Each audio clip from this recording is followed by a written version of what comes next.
Alex Mercer had not been human for a very long time. That realization did not trouble him anymore. Somewhere between the 1000th consumption and the moment he stopped counting heartbeats that were not his own, he had crossed a threshold that could never be uncrossed. He was not a man piloting a virus. He was not a virus pretending to be a man. He was something that existed in the space between definitions, a biological paradox that learned, adapted, and survived by erasing everything it touched.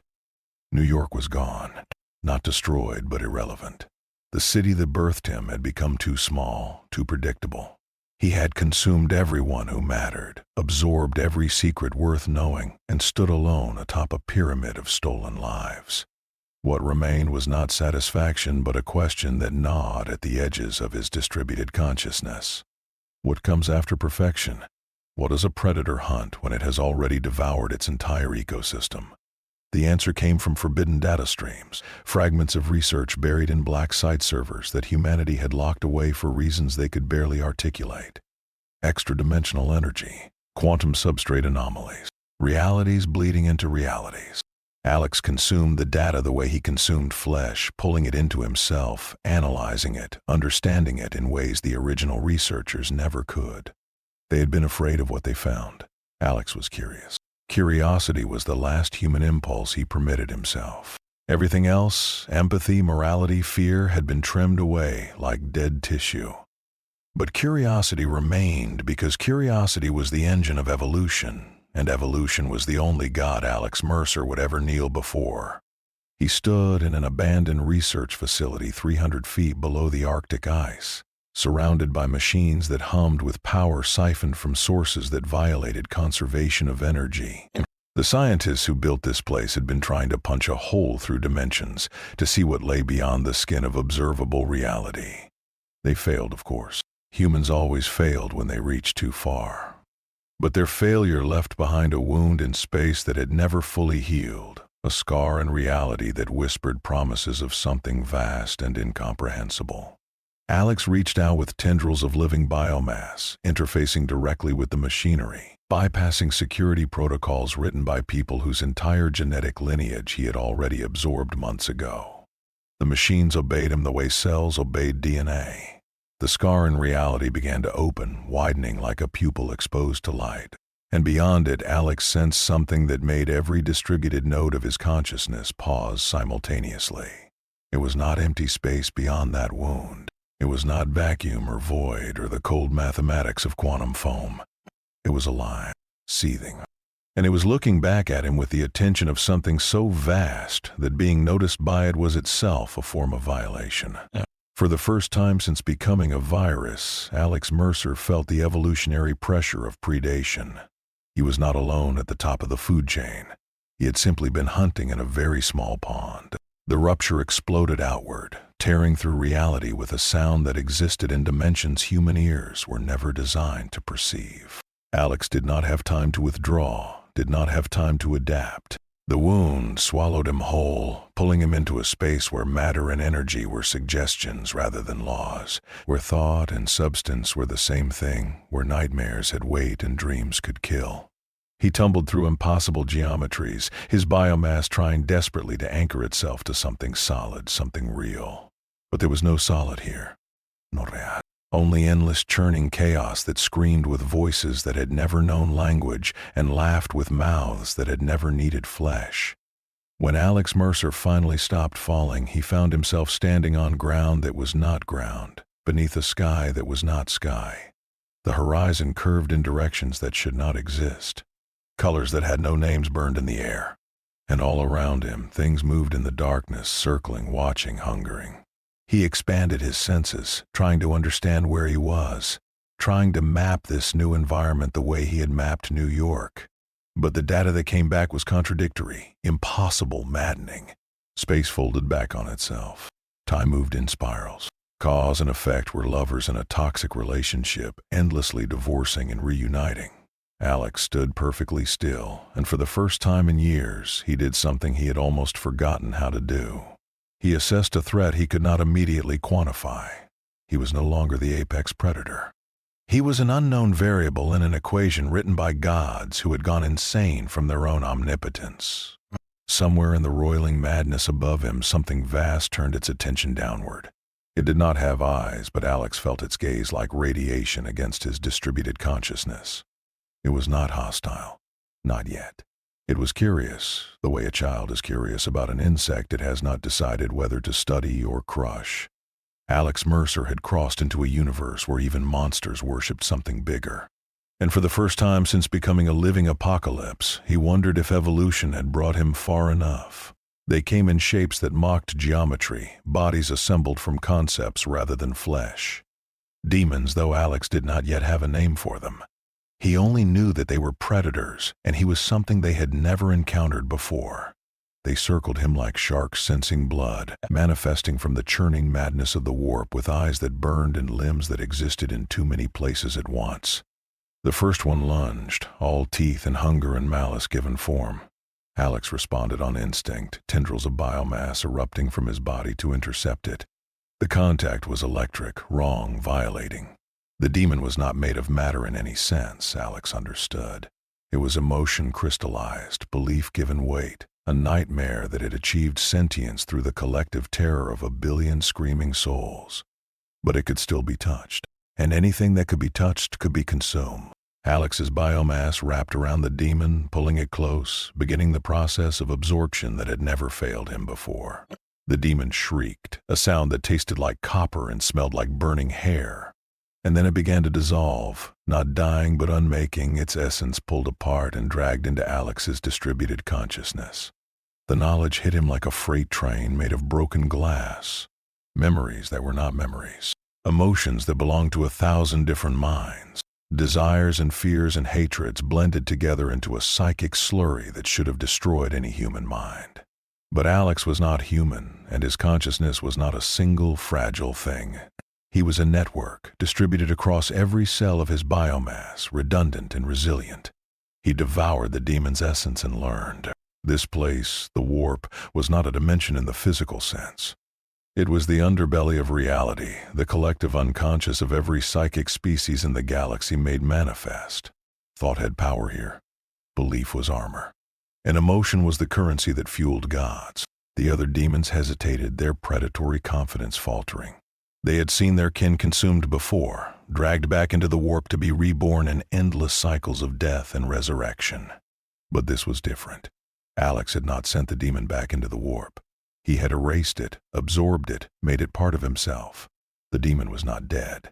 It was gone, integrated into something that did not obey the rules of chaos. Alex felt his biomass shift, adapting in real time. The warp operated on different physics, but physics was just patterns, and patterns could be learned.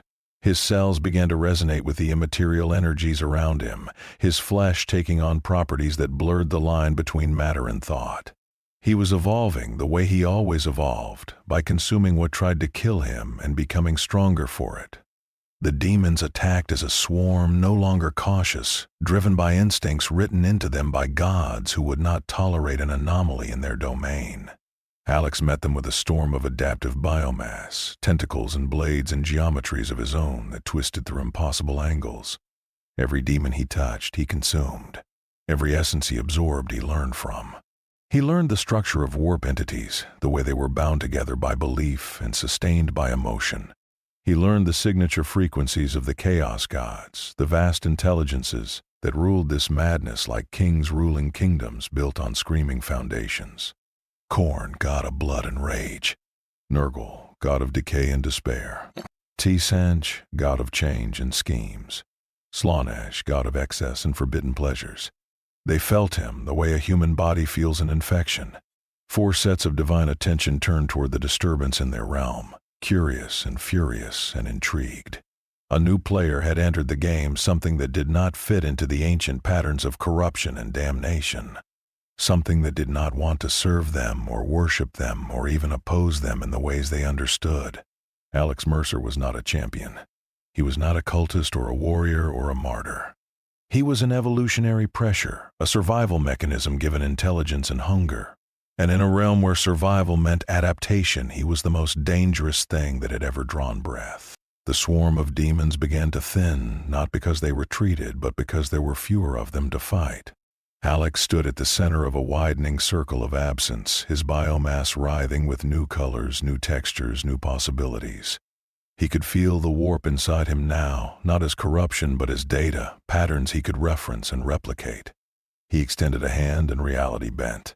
Not much, just a slight warp in the fabric of the immaterial, but enough to prove the principle. He was learning their language. And once Alex Mercer learned something, he never forgot it. The remaining demons fled, dissolving back into the churning madness, carrying with them a message that would ripple through the warp like a virus through blood. Something new had arrived. Something that consumed without corrupting, that learned without worshiping, that evolved without end. The Chaos Gods felt it, and for the first time in eternity they felt something unfamiliar. Not fear, they were too vast for fear. But concern, the recognition that patterns they had ruled for millions of years were no longer guaranteed. Alex stood alone in the warp, surrounded by swirling madness, and did the only thing he knew how to do. He took a step forward, toward the nearest concentration of demons, toward the nearest source of new information. Evolution did not pause. Evolution did not doubt. Evolution simply continued, one consumption at a time, until nothing remained that could not adapt. The planet was called Tertius Mortis, a name that meant third death in a language spoken by people who had long since turned to dust. It was a hive world, one of billions scattered across the Imperium of man, a monument to humanity's grim determination to survive no matter how miserable that survival became. 50 billion souls stacked vertically in cities that scraped against the upper atmosphere. Living lives measured in shifts and rations and prayers to an emperor they would never see. Alex crashed into the underhive like a meteor made of meat, his biomass burning through the atmosphere and smashing through 100 levels of rusted infrastructure before finally coming to rest in a chamber so deep that sunlight was a myth told by the insane. He lay still for exactly 4 seconds, assessing damage, cataloging injuries, prioritizing repairs. Then he stood, and the real infection began. The Underhive was a place where Imperial law had given up and turned around. Mutants, gangs, chaos cultists, and desperate refugees all fought for scraps in the darkness, ignored by the authorities above as long as they stayed below and kept dying quietly. It was perfect. A laboratory of human suffering where one more monster would go unnoticed until it was far too late. Alex moved through the shadows, observing, learning. The people here spoke a dialect of Gothic that his absorbed memories recognized but had never heard spoken with such exhaustion. They worshipped the god emperor of mankind with a fervor that bordered on madness, praying to a corpse on a distant throne for salvation that would never come. Their faith was a weapon and a chain, giving them strength to endure while ensuring they never questioned why endurance was necessary. He took his first victim carefully, a lone ganger separated from his pack, bleeding from a knife wound and stumbling through the dark looking for shelter. Alex reached out with a single tendril, pulling the man into an alcove, muffling his scream with biomass that flowed over his face like living tar. The consumption took 11 seconds. The knowledge transfer took 3. Alex staggered, his consciousness momentarily overwhelmed by the sheer weight of horror contained in a single human life. The ganger had been born in darkness, raised on corpse starch, trained to kill before he learned to read. He had watched his mother die of plague when he was 6. He had killed his first man when he was 9. He had prayed every single day to an emperor he believed was watching, and he had died alone in the dark, confused about why his prayers were not answered. This world was a tomb where the dead had forgotten to stop working, and it was already sick.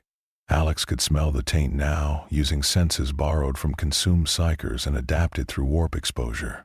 Chaos corruption, a plague cult operating in the lower levels, spreading disease and despair in the name of Nurgle. The Planetary Defense Force knew, and they did not care. As long as the tithes kept flowing upward, as long as the factories kept producing, a little plague in the Underhive was acceptable wastage. But plague was competition, and Alex Mercer did not tolerate competition. He began to spread, slowly, methodically, with the patience of something that had learned to think in evolutionary timescales. One person at a time, carefully selected, perfectly replaced. A ganger here, a cultist there, a tech priest servitor, a PDF trooper on patrol. Each consumption added to his knowledge base, each replaced individual became a node in his growing network. He learned the layout of the hive, the power structures, the supply lines, the security protocols. He learned which officials were corrupt, which were competent, which could be manipulated, and which needed to be replaced. He infiltrated the plague cult, consuming its members from the inside out, learning the prayers they whispered to their rotting god while simultaneously dismantling their organization one cell at a time. The cult never realized they were being destroyed. They thought their members were simply ascending, achieving communion with Nurgle through blessed disease. They did not understand that the disease consuming them was not holy, it was hungry, and it had no interest in gods. Within 2 weeks, Alex had replaced 4,000 individuals across every level of the hive. Within a month, he had penetrated the PDF command structure, the administratum offices, and the ecclesiarchy cathedral. He moved through the hive like a ghost, like a rumor, like a virus in the bloodstream of a body too large to notice a few missing cells. The people of Tertius Mortis went about their miserable lives, praying and working and dying, never knowing that the man standing next to them on the factory line was not a man at all. Never knowing that the priest who blessed their rations had been replaced 3 days ago. Never knowing that their world had already fallen not to chaos or xenos or rebellion, but to something worse. Control without conquest. Infiltration without invasion. Alex was not interested in ruling this world or burning it. He was interested in understanding it, learning its patterns, absorbing its knowledge. The Imperium was vast, ancient, and complex, a machine built over 10,000 years of warfare and prayer. To fight it, he first needed to comprehend it. And so he spread, silent and invisible, a cancer that felt no pain and showed no symptoms. The hive world of Tertius Mortis continued its grim existence, unaware that it had become patient zero in an infection that could consume galaxies. In the upper spires, the planetary governor raised his glass in a toast to another successful tithe collection. In the ecclesiarchy cathedral, priests sang hymns to the emperor's glory. In the underhive, mutants fought over scraps while cultists whispered prayers to dark gods. And in all of it, threaded through every level like veins through flesh, Alex Mercer watched and learned and grew. The planet did not realize it had already fallen because the Conqueror wore 10 million faces, and every single one of them was smiling. Inquisitor Valeria Cost arrived on Tertius Mortis with the certainty of someone who had seen every form of corruption the galaxy could produce and learned to burn them all without hesitation. She was Ordo Malleus, a demon hunter, trained to recognize the subtle fingerprints of chaos in all its festering varieties. Her retinue included 3 sanctioned psychers, a squad of Tempestus Scions, and enough firepower to level a city block if she deemed it necessary. The tithe shipments from Tertius Mortis had continued on schedule, which was the first warning sign. Planets infested with chaos cults did not maintain punctual bureaucracy. The second warning came from astropathic reports, vague and contradictory messages about strange silences in the underhive. Entire gangs disappearing without violence, plague cults ceasing their activities without explanation. The third warning came when her psychers touched the surface of the planet and immediately began screaming. They collapsed on the deck of the shuttle, blood streaming from their noses, eyes rolled back in their skulls. Valeria grabbed the nearest one by the collar, pulling her close. The psyker was young, barely 20. Her skin covered impurity seals and her mind wrapped in layers of psychic shielding that should have protected her from anything short of a greater demon. She was whimpering, repeating the same phrase over and over. Not there, not there, not there. Valeria released her, turning to the pilot. Full auspex scan. I want bio readings, thermal signatures, everything. The data came back normal. 50 billion human life signs, all within expected parameters. No demonic presence. No warp distortions. No psychic anomalies beyond the standard background noise of a population this size. By every measure that mattered, Tertius Mortis was functioning exactly as an imperial hive world should. But her psychers were still screaming, and Valeria had not survived 3 decades in the Inquisition by ignoring her instincts. They made planetfall in the upper hive, where the governor greeted them with appropriate deference and terror. He was a fat man who smelled of expensive oils, his uniform covered in metals he had not earned. Valeria scanned him with eyes trained to spot the telltale signs of possession or corruption. His aura was clean. His movements were human. His fear was genuine. She dismissed him and began her investigation, moving through the hive with her retinue, interviewing officials, inspecting records, searching for the invisible seam where reality had been altered. The administrative archive showed nothing unusual. The PDF reported standard levels of under-Hive violence. The ecclesiarchy confirmed that faith remained strong among the populace. Everything was perfect, and that perfection was itself a damnation. Valeria brought her lead psyker to a crowded market square in the mid-Hive, where thousands of workers shuffled between shifts, their faces gray with exhaustion. She placed a hand on the psyker's shoulder. "Tell me what you see." The psyker opened her witch sight, her third eye peering into the warp to read the psychic impressions that all living souls left on reality. She stared at the crowd for 10 seconds. Then she vomited, fell to her knees, and began clawing at her own face. Valeria pulled her hands away before she could do permanent damage. "Report, nothing," the psyker sobbed. "I see nothing, no souls, no light, just absence, like they're not even there, like they're hollow. Emperor preserve me, they're all hollow." Valeria looked at the crowd again. They moved normally, talked normally, lived their normal, miserable lives. But now that she was looking, really looking, she saw it. The synchronization. The way they moved together without conscious coordination, like a flock of birds or a school of fish. The way their conversations overlapped with perfect timing, no awkward pauses, no interruptions. The way they all turned to look at her at exactly the same moment. Thousands of faces, thousands of eyes, one intelligence. Valeria drew her bolt pistol, and the crowd smiled. All of them, at once. The same smile worn on 10,000 faces, expressing an emotion that had no name in any human language. Her scions opened fire, bolter rounds tearing through civilians who did not run or scream. They fell, and their bodies dissolved into gray biomass that flowed back together, reforming into shapes that were no longer human. The market square erupted into chaos, her retinue firing in all directions as the infection revealed itself, dropping its disguise now that it had been seen. Valeria ran, her mind already composing the report she would send if she survived. This was not heresy. Heresy, she understood. Heresy was humans falling to chaos, worshipping dark gods, betraying the Emperor's light. This was something worse. This was extinction wearing humanity's skin, a predator that did not corrupt or tempt or destroy. It simply replaced one person at a time until nothing original remained. She reached her shuttle, her retinue covering her escape, half of them falling to the tide of biomass that surged after them. The engines screamed as they launched, tearing away from the planet, and Valeria looked down through the viewport at Tertius Mortis. 50 billion souls, all hollow, all infected. All gone, replaced by something that the Imperium had no protocols for fighting because the Imperium had never imagined something could be worse than chaos. She transmitted her report with the highest priority encryption. 4 words that would condemn an entire world. Existential contamination. Immediate exterminatus.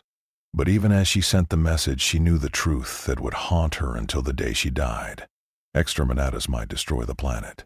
But if even one ship had left Tertius Mortis in the months since the infection began, if even one infected individual had boarded a transport and traveled to another world, then the virus had already won. You could not burn what had already spread beyond the fire's reach. The plague marines of the Putrid Sun's war band descended upon Tertius Mortis like a blessing from their rotting god. They were traitor Astartes, former loyalists who had turned to Nurgle millennia ago, their power armor fused with their bloated flesh, their bodies host to every disease the galaxy had ever produced. They came not to conquer but to consecrate, to sanctify the world in the name of the Lord of Decay. Their champion, a creature who still remembered being called Brother Septus before his ascension, led the charge. He carried a plague sword that wept toxic fluid and wore armor covered in crawling vermin. His body was a temple to entropy, beautiful in its corruption, perfect in its putrescence. He had personally overseen the infection of a dozen worlds, spreading Nurgle's gifts with the fervor of a true believer. Tertius Mortis should have welcomed them. The plague cult they had seeded in the Underhive years ago should have prepared the population for ascension. But when the plague marines made planetfall, they found something wrong. The cult was gone. Not destroyed, simply absent, as if every member had vanished between one heartbeat and the next. The diseases they had carefully cultivated, plagues that should have reduced the population to shambling vectors of blessed infection, had disappeared. The planet was clean in a way that made Septus's stomach turn, and that was saying something for a man whose intestines had been replaced by sentient parasites. They spread through the hive, searching for answers, their nurgling attendants scouting ahead and reporting back in cheerful gurgles. The population watched them pass with expressions that Septus initially mistook for fear. But it was not fear. It was assessment, the way a predator watches prey before deciding whether the kill is worth the effort. The attack came from below, from above, from within. The civilians they had dismissed as irrelevant suddenly moved with transhuman speed, their bodies exploding into masses of adaptive biomass that struck with precision and overwhelming force. Septus watched a plague marine torn apart by what appeared to be a factory worker, the man's arms transforming into blades that punched through ceramite as if it were paper. But worse than the violence was what came after. The biomass consumed the fallen plague marine, absorbing him, learning him, and then it stood wearing his face, his armor, his weapons. It spoke with his voice, a perfect copy except for the eyes, which held an intelligence that did not belong. "Interesting," the thing wearing his brother's corpse said, examining the plague sword with stolen hands. Warp corruption integrated into biological matter, inefficient but instructive. Septus roared his fury, calling upon Nurgle's blessings, feeling his body swell with toxic power. Plague clouds erupted from his armor, viruses engineered over millennia to unmake anything they touched. The biomass entities should have rotted, should have collapsed into puddles of blessed decay. Instead, they adapted. Septus watched in horror as the things facing him absorbed the plague clouds, their cellular structure shifting in real time, developing immunities not over generations but over seconds. They consumed his diseases and made them irrelevant, and then they came for him with the patience of something that had already calculated every possible outcome. The battle raged through the hive, plague marines fighting with the desperation of believers whose faith had encountered something their god had not prepared them for. They called down demon support, and demons answered, plague bearers manifesting from the warp to support their mortal champions. The biomass consumed them too, pulling the demons apart, learning the frequency of their immaterial structure, adapting, evolving. Every kill made the enemy stronger. Every fallen Chaos Marine added transhuman biology to the virus's genetic library. Every consumed demon taught it new tricks for manipulating reality. Septus fought at the center of a maelstrom of violence, his plague sword reaping dozens of biomass entities, but for every one he killed, 3 more rose from the biomass of the fallen. He called out to Nurgle, begging for intervention, for a sign that grandfather was watching. The answer came as a presence that pressed down on reality like a thumb on an insect. Nurgle himself, or at least a fraction of his attention, turned toward Tertius Mortis. The god of plagues looked upon the infection consuming his chosen warriors and felt something that gods should not feel: curiosity, respect, and the faintest whisper of concern. This was not an enemy that despaired. It did not rage or plot or indulge. It simply adapted, consuming everything in its path and becoming stronger through consumption. It was evolution weaponized, stripped of morality and sentiment, refined into pure survival imperative. Nurgle's attention withdrew, not in defeat but in contemplation. The plague marines were expendable. Chaos had endless warriors to throw at problems. But this problem would not be solved through attrition, because attrition only made it stronger. Septus realized he was alone, the last of his war band standing in a hive that had gone perfectly silent. Biomass entities surrounded him, hundreds of them, wearing faces he recognized, brothers he had fought beside for centuries. They stood perfectly still, studying him the way a scientist studies a specimen. He raised his plague sword one last time, roaring defiance, and charged. The biomass did not kill him quickly. It pulled him apart slowly, methodically, learning the structure of his gene seed, the modifications chaos had made to his biology, the prayers he had memorized, the faith that sustained him. When it was done, Alex Mercer stood wearing the armor of a plague marine, feeling the power of a transhuman body, understanding for the first time the true scope of what humanity had achieved before its empire crumbled into theocratic madness. Space Marines were miracles of biological engineering, and he had just consumed the corrupted template. He could do better. He would do better. Around him, the infected population of Tertius Mortis returned to their daily routines, going back to work as if nothing had happened. The corpses of Chaos Marines dissolved into the biomass, their genetic information cataloged and stored for future reference. In the warp, the Chaos Gods turned their attention more fully toward this anomaly. They sent visions to their prophets, warnings to their champions. A new player had entered the great game, something that did not want their power or their blessings. Something that simply wanted to survive, and it turned out that survival instinct, refined to perfection, was more dangerous than any demon. For the first time in eternity, chaos was not the thing to be feared. It was the thing that needed to fear. The Death Watch kill team arrived like the answer to a prayer no one had been permitted to pray. 6 Space Marines, veterans drawn from different chapters, painted black and bearing the silver icon of the Ordo Xenos' militant arm. They were the Imperium solution to threats that regular forces could not handle. Elite warriors trained to kill anything that was not human and did it with such efficiency that even other Astartes regarded them with respect. Brother Sergeant Gaius of the Ultramarines led them, his centuries of experience evident in every calculated movement. His team included a Space Wolf, a Blood Angel, a Dark Angel, an Imperial Fist, and a Black Templar. Different gene seeds, different combat doctrines, different temperaments, all forged into a single lethal instrument. They deployed directly into the heart of the infection zone, their drop pods smashing through the upper levels of the Hive and embedding in the mid-levels where Inquisitor Cost's data indicated the highest concentration of contamination. They emerged with bolters ready, scanning for targets, expecting hordes of infected civilians. Instead, they found order. People walking to work, families eating meals, children playing in the filthy streets. All of them turned to look at the Astartes with expressions of mild interest, the way one might look at an unexpected visitor. The Space Wolf, Brother Ragnar, growled low in his chest. "Something is wrong, I smell it." "Everything is wrong," Gaius confirmed.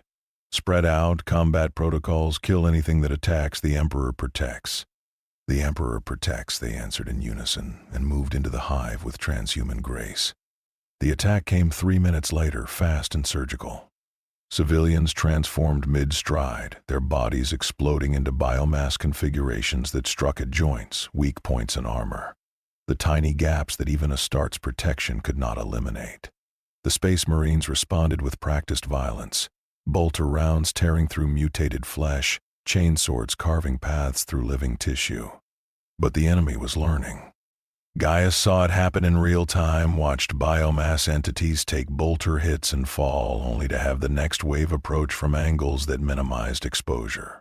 They were adapting not instinctively but intelligently, analyzing Astartes' combat doctrine and developing counter-tactics.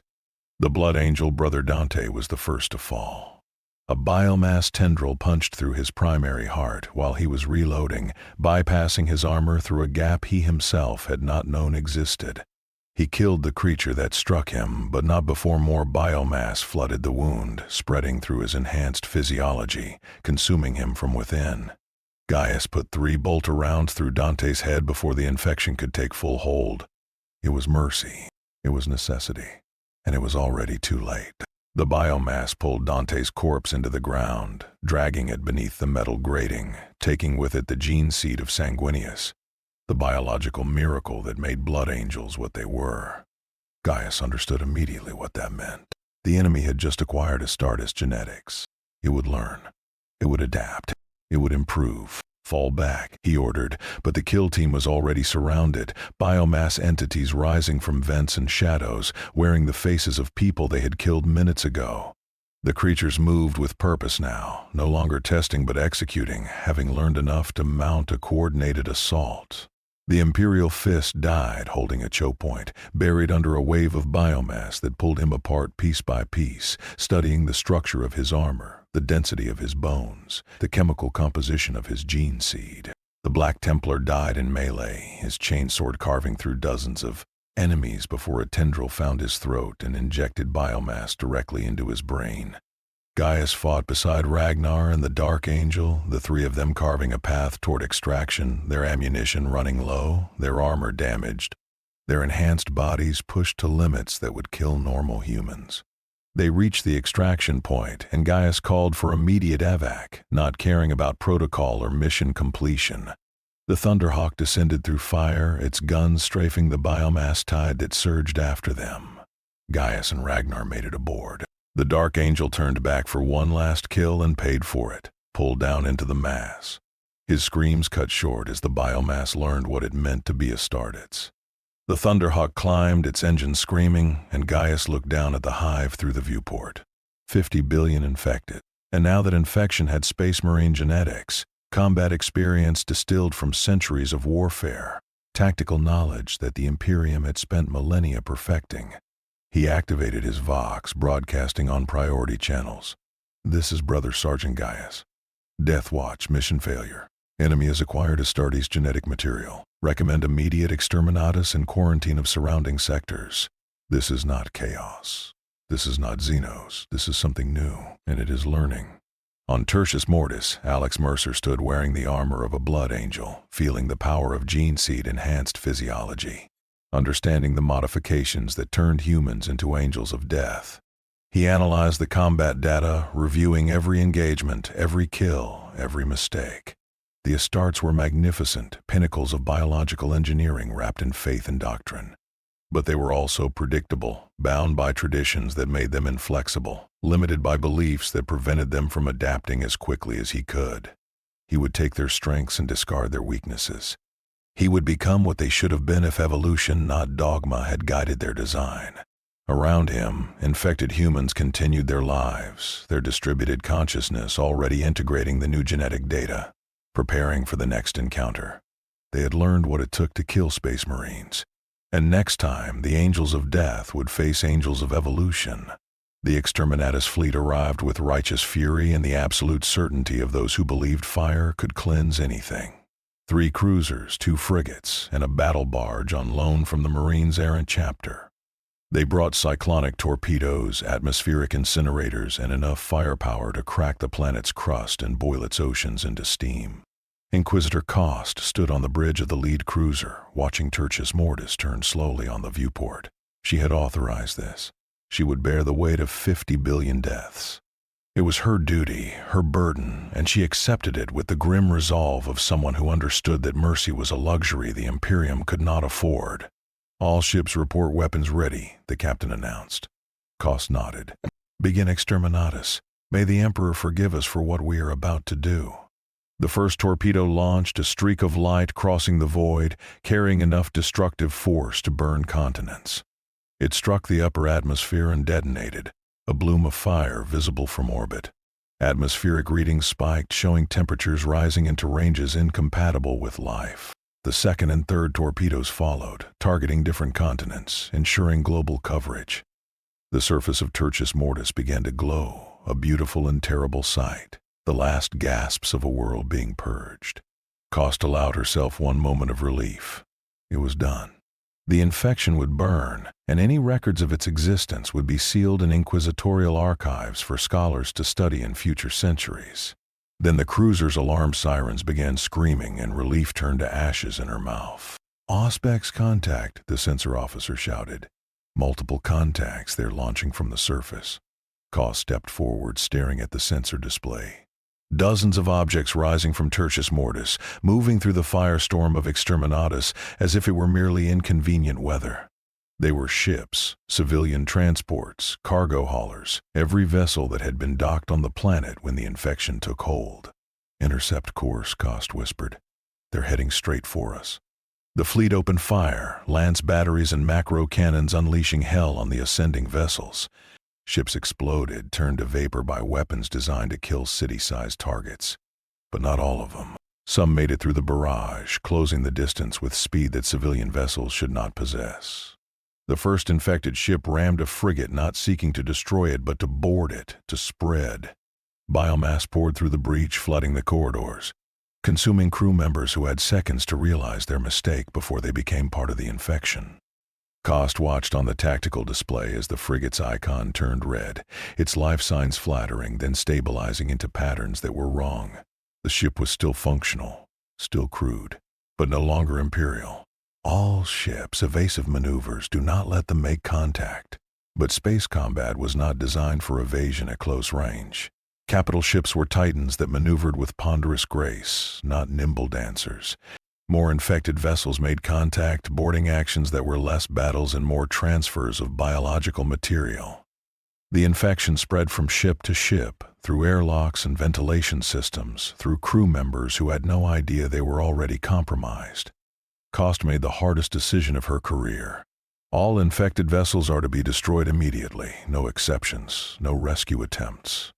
Her own ship shuddered as an infected transport latched onto their hull. She heard the sound of cutting torches through metal, felt the vibration of something wrong spreading through her ship. She drew her bolt pistol and headed for the breach point, her remaining scions following. They met the infection in a corridor 3 decks below the bridge. It came as a wave of biomass wearing the faces of Imperial Navy crew, moving with coordination that was beautiful and horrifying. Cost fired until her weapon clicked empty, then drew her power sword and prepared to die. The biomass stopped, reforming into a single humanoid shape. It wore the face of a man who had never existed, features too perfect to be real, eyes that held an intelligence that did not belong to anything human. "Inquisitor Cost," it said with a voice like silk over razors. "Your actions are noted, your strategies are understood, your sacrifice is irrelevant." "What are you?" she demanded. "I am what comes after stagnation, after dogma, after gods. I am evolution in its purest form. Stripped of sentiment and morality, refined into a single imperative. Survive, adapt, improve. You're a monster." The thing that was Alex Mercer smiled. "Yes, but I am a monster that learns, and I have learned much from your Imperium, your ships, your weapons. Your faith that fire can solve problems. It cannot. Fire only creates pressure, and pressure accelerates evolution." Cost raised her sword, knowing it was futile, knowing she would die here. But before she could strike, the biomass moved, faster than her enhanced reflexes could track, and she felt something cold enter her bloodstream. "You will not kill me," it said. "You will return to your Inquisition, you will report what you have seen, and you will spend the rest of your life wondering whether the words you speak are your own or mine." The biomass retreated, flowing back through the breach, leaving Cost alive and unharmed and more terrified than she had ever been. She checked her body for infection, ran every test available, found nothing. But the doubt remained, a seed planted deep in her mind. Had she been compromised? Was she still herself? Or was she now a carrier, a vector for an infection that could spread through thought and doubt rather than flesh? The fleet limped away from Tertius Mortis, having lost 2 cruisers and both frigates. Behind them, the planet burned, life scoured from its surface, the infection seemingly destroyed. But infected ships had escaped. Dozens of them, scattering into the void, each carrying the virus to new worlds, new systems. Exterminatus had not cleansed the infection. It had spread it, launching it into the galaxy like spores from a fungus, ensuring that no single strike could ever eliminate it again. Cost transmitted her report with shaking hands. 50 billion dead. Fleet casualties catastrophic. Infection status unknown. And at the end of the report, a single recommendation that would haunt her forever. Do not attempt Exterminatus again. It only makes it stronger. Alex Mercer returned to the warp deliberately, not as a refugee but as an invader. He had learned enough from consumed psychers and analyzed demons to navigate the Imperium with purpose, steering his consciousness through the chaotic currents toward the demon worlds where the chaos gods grew their armies. He manifested on a planet that had been claimed by Khorne millennia ago, where the ground was made of skulls and rivers ran red with eternal blood. It was a factory of violence, where demons and mortal champions fought in endless gladiatorial combat to earn their god's favor. Every death here fed Khorne's power, every drop of spilled blood a prayer to the god of murder. Alex walked through the killing fields, and the demons stopped fighting. They turned toward him, sensing an anomaly, something that did not belong in their god's domain. Blood letters manifested, demons of rage and slaughter, their hellblades thirsting for something new to kill. They charged, and Alex met them with biomass configured into weapons that learned from every clash. He could not kill them permanently, not here in their god's realm where belief sustained them. But he could disrupt them, consume their essence, learn the patterns of their existence. Every demon he absorbed taught him more about how the warp functioned, how thought and emotion crystallized into entities that persisted through faith. He was reverse engineering divinity, breaking gods down into their component parts, understanding them not as incomprehensible forces but as complex systems that could be analyzed and exploited. Khorne felt him the way a body feels an irritant. The blood god's attention focused on this speck of mortality that dared to intrude on his domain. A presence descended vast beyond comprehension, an intelligence built from 8 million years of accumulated rage. But Alex did not worship, did not fear, did not rage in return. He simply observed, collected data, and adapted. He moved to Nurgle's garden next, where plagues grew like flowers and diseases were cultivated with the care of a master gardener. The garden was beautiful in its decay. Life and death intertwined so completely they became indistinguishable. Nurgle himself tended to his creations, a corpulent figure of jovial rot, laughing as he spread blessings that killed and killed and killed.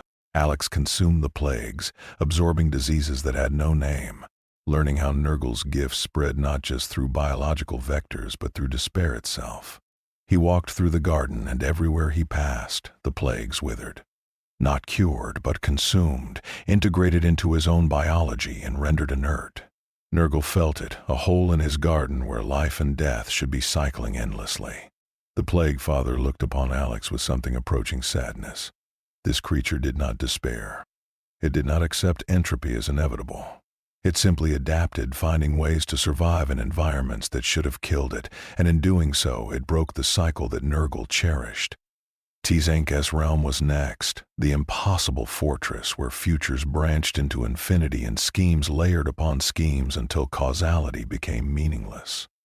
The architect of fate watched Alex approach through 10,000 possible timelines, calculating, planning, trying to predict what this anomaly would do.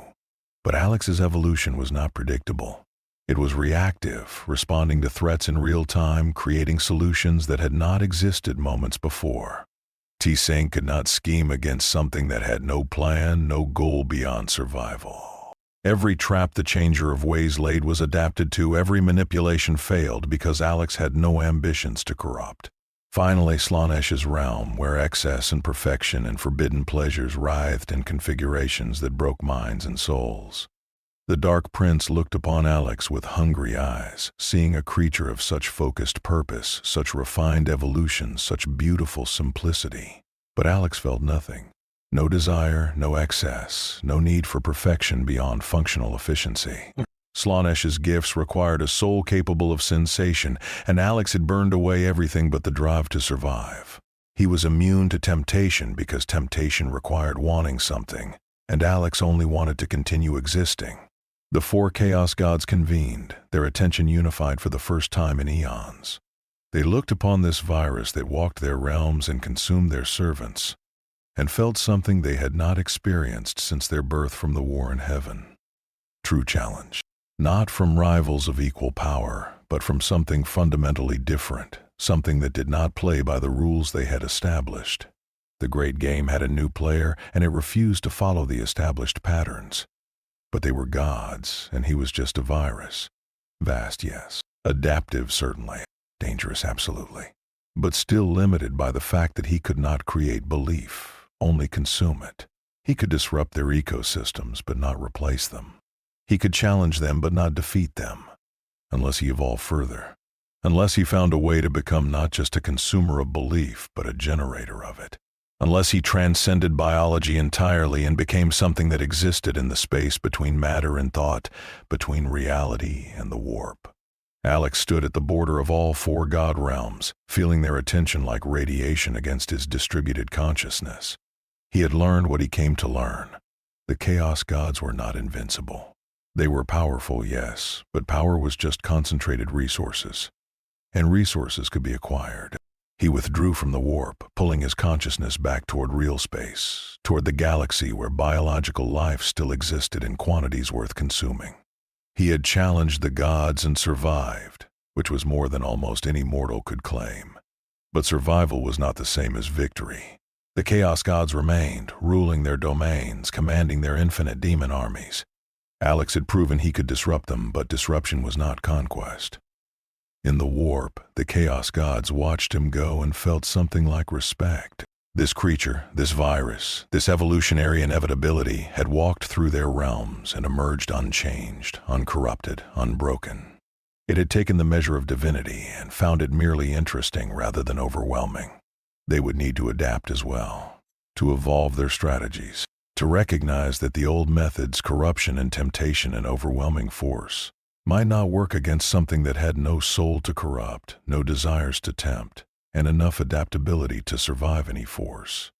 The great game had entered a new phase, and for the first time in millions of years, the outcome was not predetermined.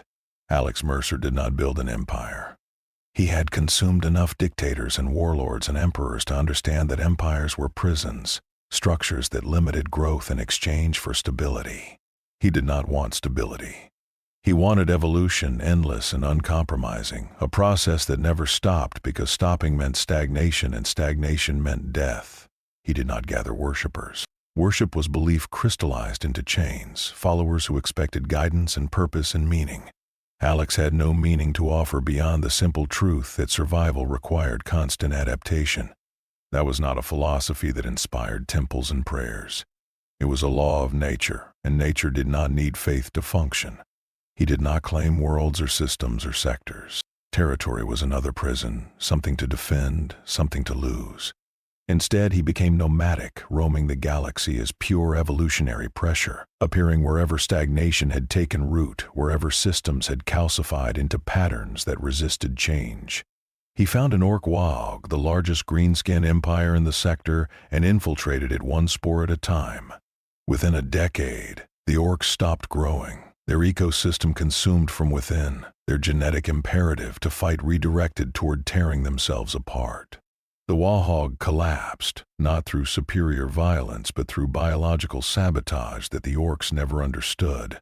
He found a Necron tomb world awakening after 60 million years of sleep, machines achieving consciousness and discovering their flesh was gone. Alex could not consume metal, but he could consume the Necron slaves, the biological civilizations they had subjugated. He left the Necrons alive but isolated, emperors of a dead galaxy, eternal and alone. He found Tyranid Hive fleets and engaged in evolutionary arms races that lasted centuries, each side adapting to the other's adaptations in cascading spirals of biological innovation. The Tyranids were consumption incarnate, but they were also unified, controlled by a single, overarching will. Alex was distributed, every node independent, every consumption adding to the collective without creating a single point of failure. The Imperium learned to recognize the signs of his presence. Worlds where stability gave way to chaos, not through war but through silent transformation. Systems where populations vanished without violence, replaced by something that looked human but was not. Sectors that went dark not because they rebelled but because they evolved beyond the need for imperial oversight. They gave him names in frightened whispers. The Hollow Plague, the Silent Evolution, the End That Learns. Inquisitors hunted him, Space Marine chapters deployed to purge him, entire battle fleets burned worlds on suspicion of contamination. It did not matter. He had already spread too far, infected too many systems, learned too much. Every purge, every exterminatus, every desperate attempt to contain him only proved that the Imperium's solutions were designed for threats that fought like they did. Alex did not fight. He infiltrated, consumed, adapted, and moved on before anyone realized he had been there.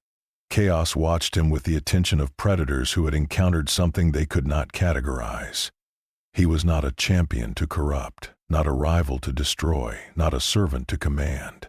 He was a force of nature, appearing and disappearing like a storm, leaving changed ecosystems in his wake. The Eldar saw him in prophecies and wept, recognizing a pattern they had witnessed before. Their own fall had been caused by excess creating a god. Alex's rise was different but equally inevitable, evolution refined to such purity that it became indistinguishable from divinity. They wondered if he would one day become what they feared most, a new chaos god born not from emotion but from the primal drive to survive. But Alex had no interest in godhood. Gods were static, locked into domains and identities, worshipped for what they represented rather than what they could become. He remained what he had always been, a virus that learned, a predator that evolved, a survival mechanism that had achieved consciousness and decided that consciousness was just another tool. In the depths of space, on a dead world whose name had been forgotten before humanity learned to make fire, Alex stood in his truest form. Not human, not demon, not machine. Just biomass configured into something that could think and move and adapt. He looked up at stars that would burn for billions of years, galaxies that would collide and merge and die, and felt something close to satisfaction. He was not the end of all things. He was the end of stagnation, the natural consequence of systems that refused to change. He was the lesson written into the fabric of reality itself: evolve or be consumed. And the galaxy, vast and ancient and terrible, would learn that lesson one world at a time. Not through conquest, not through corruption, but through the simple, patient, inevitable process of evolution that had no endpoint, because evolution never stopped. It only continued, consuming what could not adapt, integrating what could, moving forward through time like a river that carved canyons from mountains simply by refusing to stop flowing. Alex Mercer did not rule the galaxy. He haunted it, a reminder that survival belonged only to those willing to change. And change, once started, could never be undone.